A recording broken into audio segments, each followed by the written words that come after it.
Have you ever heard the story of the ant and the grasshopper? It's a classic, but I think we've been telling it wrong for a very, very long time. Let's revisit it. Picture this. It's a beautiful, crisp day in late autumn. The sun is shining, the leaves are a gorgeous mix of red and gold, and a family of ants is hard at work. They're bustling about, meticulously drying out the grain they'd spent all summer collecting. It's a scene of perfect order and preparation. They're organized, focused, and completely in sync, moving with a purpose that's almost mechanical. Every grain is inspected, turned, and placed just so. Winter is coming, and they know it. For them, survival is about planning, hard work, and delayed gratification. There's no time for anything else.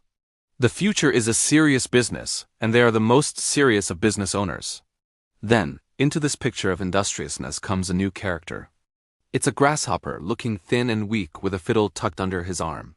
He's clearly starving, and his movements are slow, a stark contrast to the ant's frantic energy. He approaches them, his posture humble, and asks for just a small bite to eat, just enough to get him through the day. The ants stop their work, and you can almost feel the collective shock ripple through their ranks. They look at the grasshopper, then at their massive stores of grain, then back at the grasshopper. One of them, maybe the foreman, speaks up, his voice dripping with disbelief. "What? You haven't stored anything away for the winter? What on earth were you doing all summer?" The grasshopper shuffles his feet, his shoulders slumped. "I didn't have time," he explains, his voice a little whiny. "I was so busy making music. The days were long, the weather was beautiful, and the melodies just flowed. Before I knew it, the summer was gone." The ants are not impressed. They exchange glances, little antennae twitching in disgust. "Making music, were you?" They scoff. "Very well. Now you can dance." And with that, they turn their backs on him, leaving him alone and hungry, and go right back to their work. The traditional moral of this story is simple. There's a time for work and a time for play. Work hard, prepare for the future, and don't be a lazy grasshopper. It's a lesson in prudence and responsibility, and for centuries, that's what we've taken from it. Work now, enjoy later. Be an ant, not a grasshopper. But let's pause here. Let's really think about this. Is that the whole story? Is life really that black and white? Is the ant's way the only way, or even the best way? What if we've been missing the point all along? Let's look at the grasshopper again. He spent his summer making music. Why? Because he loved it. It was his passion, his purpose. While the ants were toiling away, heads down, focused only on the task at hand, the grasshopper was creating art. He was filling the summer air with melodies. Who was listening to that music? Maybe the other creatures in the meadow. Maybe even the ants who, despite their focus, might have found their work a little less tedious with a beautiful soundtrack in the background. The grasshopper wasn't just being lazy. He was living. He was embracing the present moment, finding joy in creation and sharing that joy with the world. He was adding beauty, culture, and art to the ecosystem. His contribution wasn't a tangible pile of grain, but was it worthless? Is art worthless? Is joy worthless? Now let's look at the ants. They are the epitome of responsibility. They have security. They have a full pantry. They will survive the winter, no question. But what kind of life are they living? It's a life of constant work, of anxiety about the future, of seeing every sunny day not as a gift to be enjoyed, but as a deadline to be met. They have security, but do they have happiness? Did they even notice the beautiful summer they just worked through? Or was it all just a blur of labor? When they turn their back on the grasshopper, they're not just condemning him for his lack of foresight. They are rejecting everything he represents: art, passion, living in the moment. Their response, "Now dance," is laced with scorn. They see his music as a frivolous waste of time. They can't comprehend a value that can't be stored or counted. This is where the story gets really interesting.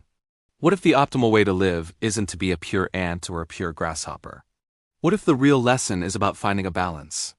Imagine a different scenario. The grasshopper comes to the ants, and they are surprised, yes, but also curious. They ask him what he did all summer. He tells them about his music. But instead of scoffing, one of the ants says, "You know, your music made our work feel lighter. We heard you playing every day. It was beautiful." Maybe they make a deal. They share a small portion of their food, enough to help the grasshopper get by. In exchange, he plays for them during the long, cold winter months. He provides entertainment, culture, and a reminder of the sunny days of summer. He lifts their spirits when they're cooped up in their anthill. In this version, everyone wins.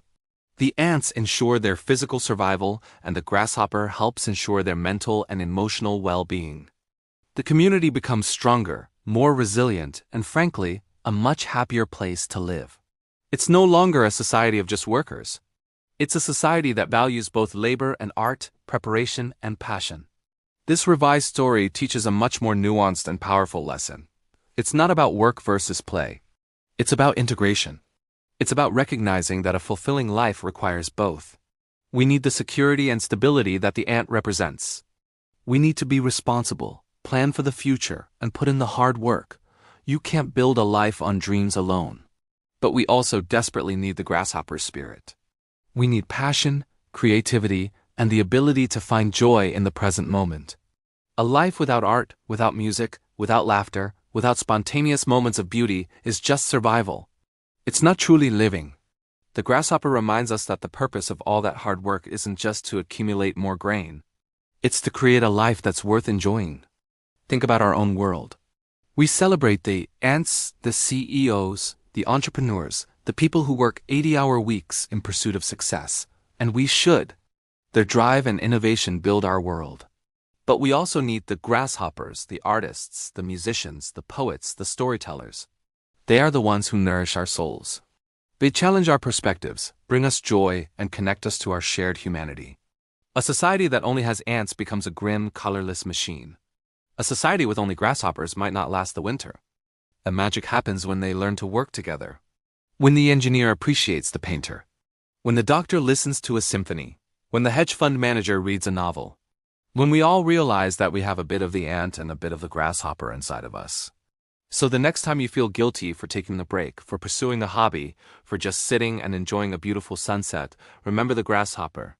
You're not being lazy. You're feeding a different, but equally important, part of your soul. And the next time you need to buckle down and get a difficult task done, channel your inner ant, and do it with focus and determination. The goal isn't to choose a side. The goal is to build a life where you can work hard and prepare for tomorrow, but also sing your song today. It's about creating your own personal harmony between the ant and the grasshopper. It's about building a future that is not only secure but also filled with joy. A life where you have enough grain for the winter and a beautiful song to sing while you enjoy it. That's a story worth living. Thanks for watching. If this idea resonated with you, let me know in the comments which one you lean towards, ant or grasshopper. And don't forget to like and subscribe for more thoughts on life's big stories. See you next time.